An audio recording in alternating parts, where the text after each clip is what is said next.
In 1974, Roger Solari embarked on a daring expedition into the depths of Agen Allwedd Cave, alongside his trusted companion, Martyn Farr. Both seasoned divers, they delved deep into the cavern's labyrinthine passages, exploring the unknown. However, their adventure took a chilling turn when Roger encountered an unexpected and tragic incident. What lurked in the darkness of Agen Allwedd Cave that fateful day, ready to challenge even the most experienced of explorers? Like this video and subscribe to our channel before we start. In 1973, Martyn began his explorations of the cave, and the following year, he teamed up with Roger Solari for what would become one of the longest cave explorations of that time.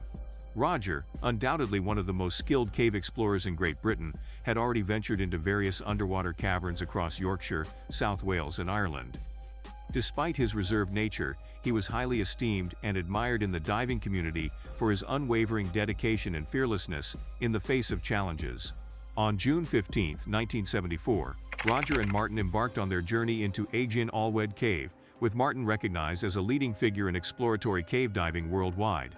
Their mission: you have to go through a extend the rigorous passages of the assessment cave process. beyond where John Parker, another renowned diver, had left off.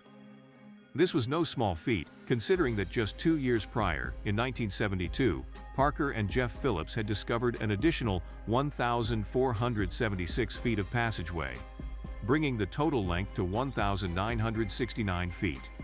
Martyn had already dived into the cave system a month earlier to prepare, but unfortunately, Roger had to sit that one out due to a knee injury. During their exploration, Roger reached the point where John Parker's journey had ended, and stumbled upon a massive passage leading into the depths of darkness. Martyn described it as the kind of passage every cave diver dreams of discovering. However, their excitement was short-lived as Roger ran out of air in his tanks, halting their exploration for the day. Fast forward to June 1974, Roger and Martyn geared up for a lengthy dive into the downward stream Sump 4 in the mainstream of the cave. Each equipped with 3 air cylinders, a pair of boots, and a line reel, they made steady progress until reaching Sump 4. Roger led the dive with Martyn closely following behind. Roger, using a 400-foot line reel, encountered sinus difficulties, a familiar challenge for him in past dives. Despite Martyn's suggestion to turn back, Roger insisted on pressing forward, driven by his unwavering determination to continue the exploration. When Roger's line ran out about 400 feet into the sump, indicating a depth of 50-60 feet, with the passage descending further, Martyn, aware of his dwindling air supply, decided to continue alone while Roger headed back. As Martyn ventured deeper, he encountered a gravel bank with a steep upward slope, hoping to find an air pocket. However, to his dismay, he discovered no airspace and realized he was already well into his second third of air. Desperate to escape, Martyn ascended the slope with only half a bottle of air left. Spotting Roger near the roof of the passage, Martyn signaled that it was time to surface. Dropping his reel, Martyn began his ascent, experiencing acute ear pain due to his rapid ascent. After clearing his ears and waiting for Roger, Martyn grew increasingly concerned when Roger failed to appear. What fate awaited Roger in the depths of the cave as Martyn struggled to make his way out with dwindling air? Realizing he lacked sufficient air to search for Roger within the cave, Martyn made the difficult decision to return to the surface. Relief washed over him as he emerged, expecting Roger to follow suit.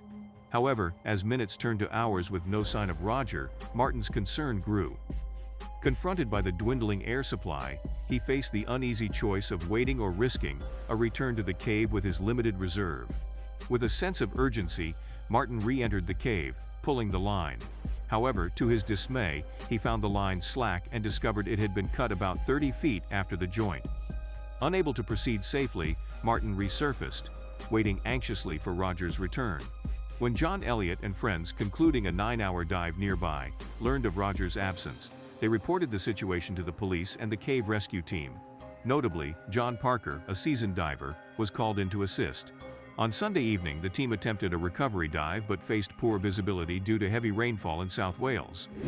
Despite working through the night, they suspended the search when Roger couldn't be located. Days later, the team, including divers John Elliott, John Parker, and local diver Colin Edmund, returned to Agen Allwedd. Focused on the terminal sump, they aimed to find Roger's body. John Parker and Colin Edmund entered the cave, but poor visibility hampered their progress. Colin returned after reaching the third sump, reporting the challenging conditions. Parker persisted, laying over 500 feet of line in the murky waters. Despite extensive efforts, Roger's body remained elusive. The divers, after 10.5 hours of fruitless searching, reluctantly concluded that the risks outweighed the potential gains, calling off the search. Sadly, they couldn't find Roger's body in Agen Allwedd Cave. Nobody knows what really happened to him there. It's a sad and puzzling mystery that still makes people feel really sad when they think about it. What do you think must have happened to Roger? Share in the comments, like this video and subscribe to our channel.